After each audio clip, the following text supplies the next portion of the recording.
Salut les amis, bienvenue sur Codeur Passionné. Aujourd'hui, dans cette vidéo, nous allons travailler, donc nous continuons avec l'ajout d'un article et nous allons donc justement travailler sur cette partie de notre image, ok? Donc, et nous allons aussi travailler sur les propriétés d'ajout. Voici ce qu'on va faire. On va traiter la question de l'image juste à la fin, mais nous allons d'abord traiter cette partie, ok? C'est ce que nous allons faire maintenant.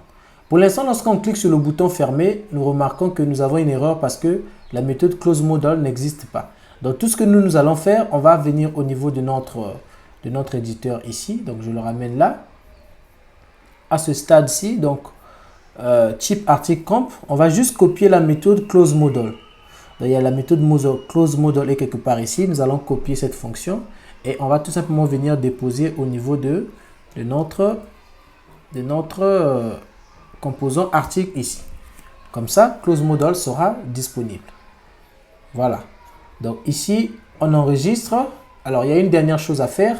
Au niveau de notre index article, on doit se rassurer que close modal est bel et bien en train de pointer est en train de pointer sur notre modal add ici. Excusez-moi, il y a un peu du bruit autour. J'espère que ça ne vous dérange pas pour autant. Donc ici, on a ajouté un article et lorsqu'on clique sur fermer, eh bien, il ferme bien notre modal. Génial. Alors à présent, nous allons travailler donc sur les modals à ce stade ici. Donc on va commencer par les mettre ensemble. On va commencer par les mapper. Donc je vais venir au niveau de add. Donc juste ici, on va faire ce qu'on a l'habitude de faire. Donc depuis toujours, hein. Je pense que vous devez déjà à ce stade être des experts par rapport à cela. Donc wire model. Et ici, on aura non. Alors, étant donné que nous aurons plusieurs propriétés ainsi que les propriétés dynamiques, donc je vais créer une state, un tableau d'état comme on avait l'habitude de le faire avant. Donc, je vais ici appeler add article state ou bien add article, tout simplement. On ne va pas nommer les choses en anglais ici, add article. Donc ici, c'est notre état que nous allons manipuler à ce stade-ci. Donc ici, on va tout simplement dire add article, point, le nom. Donc, je copie le wire model qui est ici. Je fais la même chose ici. Numéro de série. Je copie, je fais la même chose ici. Je vais dire le type. Et le type ici, on va tout simplement boucler.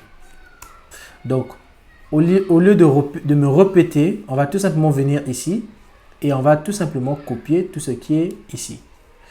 Donc là, on revient sur add et on colle ici. Voilà, nous avons notre type article déjà qui est là. Voilà. Et donc, lorsqu'on sélectionne le type d'article, nous, ce qu'on aimerait avoir, c'est qu'on aimerait que les champs de type article puissent s'afficher justement sur cette partie. Donc, comment on va le faire? C'est à ce stade qu'on va le faire. Donc, nous, ce qu'on veut faire, on va écouter, donc on va exécuter, on va appeler une fonction qui vient au niveau de notre composant LiveWire, qui va s'appeler, donc, on va appeler public function. Notre fonction va s'appeler updated. Et il prend une property. Donc, c'est une fonction qui vient par défaut. C'est une fonction en fait qui est disponible au niveau de notre composant ici. Donc, cette fonction, en fait, c'est pas nous qui la créons, mais en fait, c'est une fonction qui vient de ce component ici. Donc, à l'intérieur de ce component, nous avons des fonctions et parmi lesquelles nous avons updated. Donc, ce sont des fonctions en fait qui nous permettent donc cette fonction en fait va s'appeler à chaque fois que nous allons modifier une valeur sur les modèles qui sont déclarés ici. Donc à chaque fois qu'une valeur est modifiée, cette fonction va s'appeler. Donc juste pour illustrer ce que je suis en train de dire, on va juste afficher la valeur de property. Ok? On va tout simplement afficher cette valeur là. J'enregistre. Donc je vais exécuter ici. Je clique sur add article. Lorsque j'initialise la valeur au niveau de mon champ nom, vous remarquez automatiquement, on a article nom qui est affiché ici. Donc, à chaque fois que l'on apporte une modification sur l'une des variables qui sont déclarées ici comme donc des modèles ou comme des variables publiques de notre composant LiveWire, eh bien, cette fonction updateIt est appelée et il porte avec lui la propriété qui a été modifiée. Donc ici, en l'occurrence, nous avons add article nom qui a été modifié. Si vous vous rappelez, c'est bel et bien l'état que nous avons lié ici lorsque nous avons mappé notre nom avec, donc notre champ nom avec cette variable. Donc c'est ça qui nous a été retourné. Donc qu'est-ce que nous allons faire ici? Nous allons tout simplement lui dire, écoute, lorsque l'on met à jour ces variables et lorsque propriété, donc property, est égal à add state, ok, donc add article point type, lorsque c'est le type qui est sélectionné, eh bien, qu'est-ce qu'on va faire? On va maintenant en fait mettre à jour, on va en fait récupérer les différentes propriétés du type qui a été sélectionné. Donc c'est ce que nous allons faire. Donc pour ce faire, on a besoin de créer, on va créer un autre tableau ici, public. On va appeler propriété article. Ok. Donc ça sera un tableau qui sera dynamique. Donc par défaut, ce tableau, elle peut avoir la valeur de nul. Ok. On va la déclarer nulle. Ensuite, on va tout simplement dire, écoute, lorsqu'on a cliqué sur le type, et tu vas nous charger, donc on va dire this, ok, propriété article sera égal à type article, ok, find, il va récupérer, donc this, add article, donc étant donné que c'est un tableau type, donc on récupère la valeur du type qui a été sélectionné. Rappelez-vous ici, lorsqu'on va sélectionner notre type ici au niveau de notre formulaire, lorsqu'on va choisir le type ici, ok, donc c'est la valeur add article type sera donc initialisée, et donc c'est cette valeur là que nous allons récupérer, donc l'ID que nous allons récupérer, et par la suite on va faire une recherche. Donc on va récupérer le type d'article qui correspond à cette valeur qui a été sélectionnée, et par la suite on va récupérer l'ensemble des propriétés que ce type d'article contient. Donc je vais tout simplement vérifier qu'au niveau de type d'article nous avons la relation entre type d'article et les propriétés qui est bel et bien établie. Donc, je viens au niveau du module et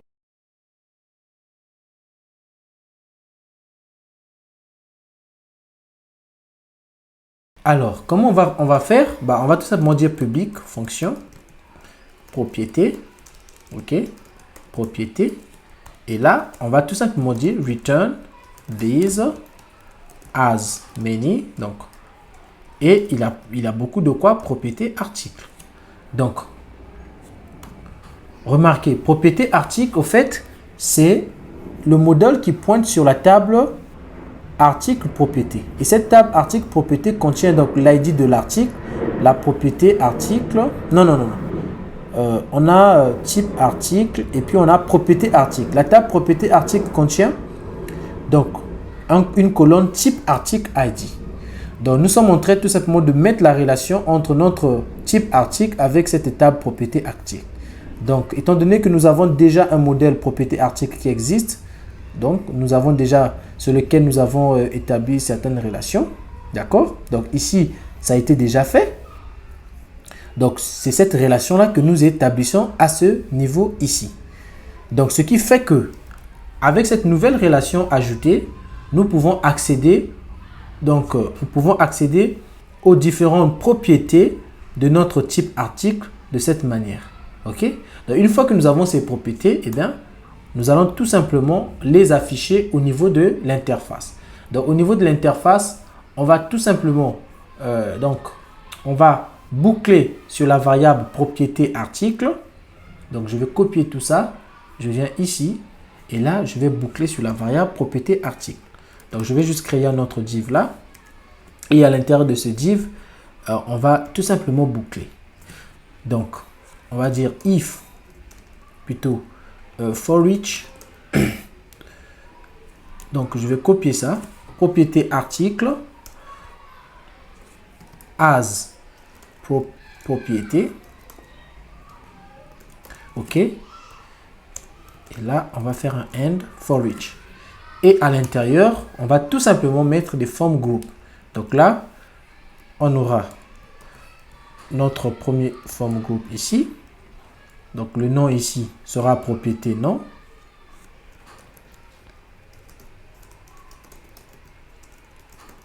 Propriété nom. Donc vous allez remarquer ici au niveau de propriété article, nous avons le nom ici. OK? Voilà, propriété nom. Et par la suite, nous allons nous arrêter là. Mais ensuite, nous allons en fait au niveau du label, on va mettre une condition. On va dire si. Donc, notre condition ici, c'est quoi? On va dire si la propriété. Donc, si propriété, OK, propriété point est obligatoire. Donc, si c'est égal à true, en ce moment, on va afficher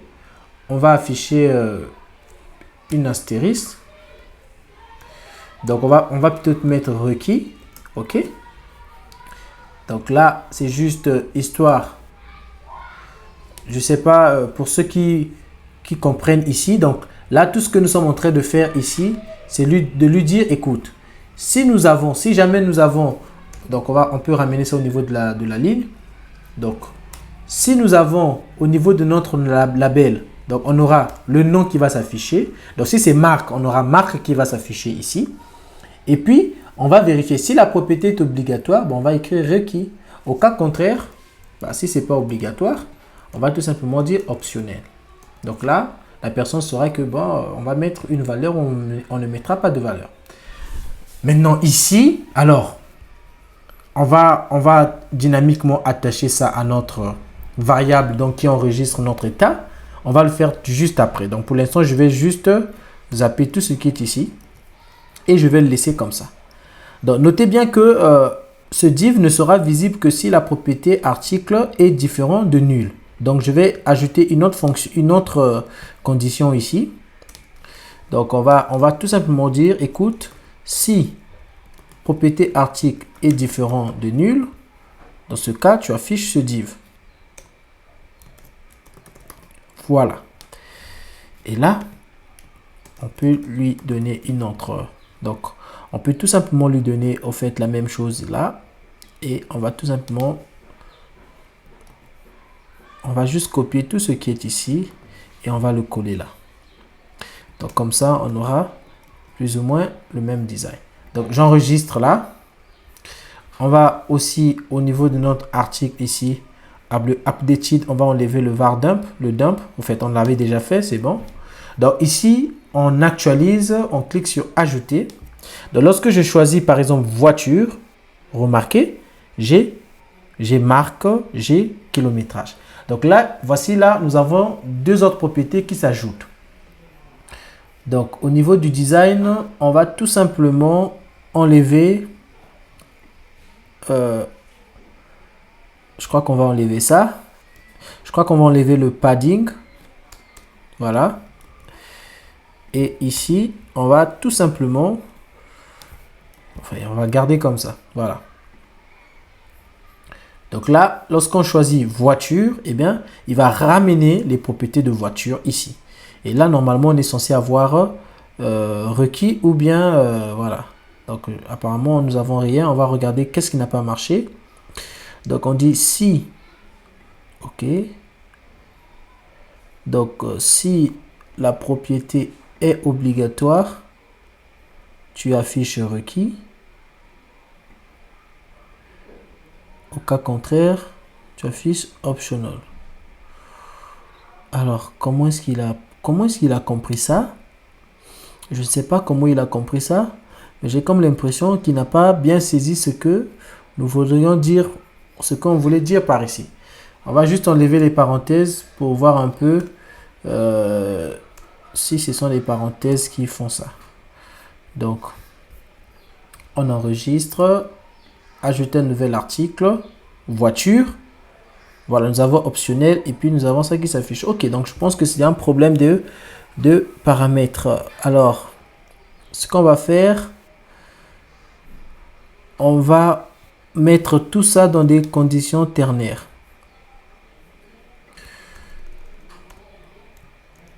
Donc, on va le mettre dans une condition ternaire. Et on va tout simplement faire ceci. Si est obligatoire, bah, tu envoies requis. Donc là,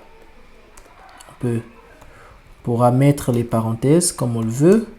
Et au cas où c'est pas le cas, bah, tu renvoies optionnel. Voilà. Donc on enregistre, on va encore tester pour voir. Donc là, si je prends voiture, eh bien j'ai optionnel et puis j'ai optionnel. Alors, si est obligatoire est égal. Donc on va regarder ici, au niveau de est obligatoire, c'est égal à true. Normalement, ça allait être requis. Bon, on va faire si c'est égal à 1. Voilà. Donc si c'est égal à 1, ça sera requis. Au cas contraire, optionnel. Je crois que là, on n'aura plus de problème à ce stade. Optionnel, optionnel. Propriété. C'est quand même bizarre. Je ne sais pas si c'est obligatoire. C'est obligatoire, oui. Oh les amis, je vous dis que c'est terrible lorsque vous ne savez pas. Alors là, nous avons 1 et nous avons... par contre, c'est optionnel. Alors... donc on va convertir ça. On va ajouter une troisième égalité.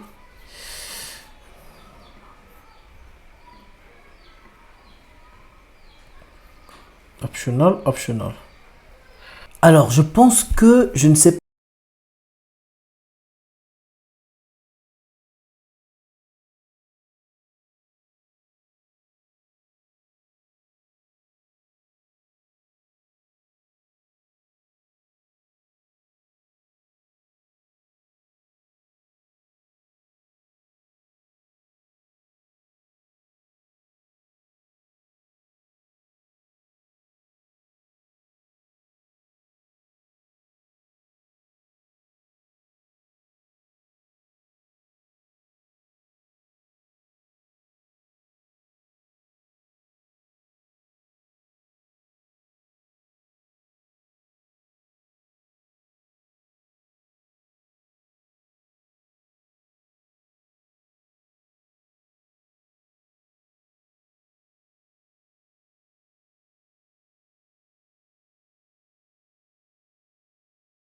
Donc, en tout cas, là, on va le mettre sur une seule ligne. Je pense que ça va suffire.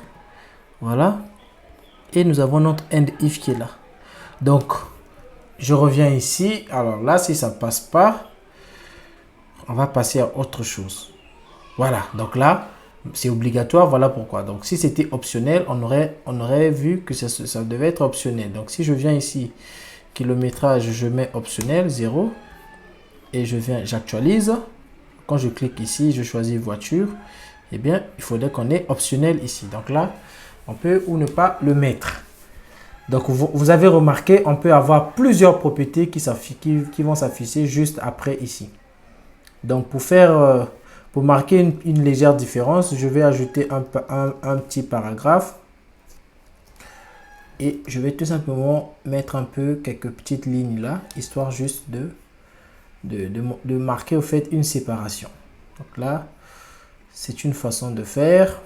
On fait voiture, eh bien, on aura ça. Donc voilà. Voici un peu les différents paramètres que nous aurons ici. Après, vous pouvez mettre une ligne. Vous êtes libre de mettre ce que vous voulez. Hein. Vous pouvez bien mettre une ligne ici. De toute façon, le paragraphe, en fait, on va le faire. Donc, on va dire style, border, one, dash. Et puis, on va donner black, par exemple. Tout simplement. Donc, ce qu'on a fait ici, on va créer les petits pointillés. Je donne, voilà, ça sera comme ça. Et là, on aura nos propriétés qui vont s'ajouter dynamiquement ici. Et ici, nous allons avoir notre fameuse image qui va s'afficher. Donc, j'ai remarqué que ce bloc, au fait, grandit au fur et à mesure que nous sommes en train d'avancer avec ça. Donc, ce qu'on va faire ici, on va définir une hauteur fixe. Donc, pour définir la hauteur fixe ici, au lieu de dire 80%, on va définir une hauteur de 60%. Parce que c'est ce que nous avons défini pour notre image de l'autre côté ici. 60% c'est vraiment faible. On va peut-être aller à 200% maximum. Donc là, il va rester fixe. Et je pense que c'est beaucoup mieux. Donc là, même si on ajoute comme ça, eh bien notre image restera à ce stade. Donc il ne nous reste plus qu'à ajouter un autre bouton ici pour valider. Donc vous remarquez que ça me prend un peu de temps, mais c'est important parce que on a besoin de tout ça. Donc ici on va dire type submit, success, et puis on va dire ajouter. Et ici on va enlever tout simplement le wire click. Alors, dernière chose, on va déjà mettre notre fameux formulaire ici. Donc, comme nous avons l'habitude de le faire maintenant, hein, ça fait déjà un bout de temps. Donc, on va ici on va créer notre formulaire ici. On va réduire le form body et juste après le form body, donc juste au niveau du form footer, on va fermer notre formulaire ici. Le but, c'est d'intercepter notre formulaire jusqu'au niveau de notre modal footer. Donc ici, on va juste faire un wire. Plutôt un wire submit prevent. Et ici, on va définir la méthode qui sera envoyée. Donc on va dire ajouter ajout article. OK? Donc là, c'est la méthode qui sera appelée. Donc ici, on va tout simplement venir ici et on va créer cette fonction. Voilà. Et cette fonction va tout simplement nous afficher notre fameux article. Donc, plutôt notre variable add article. Voilà. C'est tout ce que cette fonction va nous afficher. Donc, à ce stade, on verra un peu notre variable contient quoi exactement. Donc là, on va enregistrer, on va mettre les valeurs, on dit voiture. Et lorsqu'on appuie sur ajouter, vous voyez que nous avons le numéro de série, nous avons le type et puis nous avons le nom. Alors nous, ce qu'on aimerait avoir de plus, on aimerait avoir ces valeurs-ci. Et puis on aimerait aussi avoir, enfin la photo, on va la gérer sur une autre variable. Mais on aimerait aussi avoir ces valeurs qui sont générées dynamiquement. Donc comment on va le faire? Là, c'est la bonne question. On se retrouve lors de la vidéo prochaine. Nous allons aborder cet aspect parce que c'est un aspect qui sera un peu complexe et je vais prendre une vidéo entière où je vais expliquer cela dans les moindres détails. Donc, on se retrouve lors de la vidéo prochaine. Portez-vous bien, likez, partagez, abonnez-vous et n'hésitez pas. Nous avons toujours le bloc de commentaires pour tous ceux qui ont des suggestions ou tous ceux qui ont tout simplement des préoccupations pour lesquelles ils aimeraient être assistés. Allez, on se dit à plus.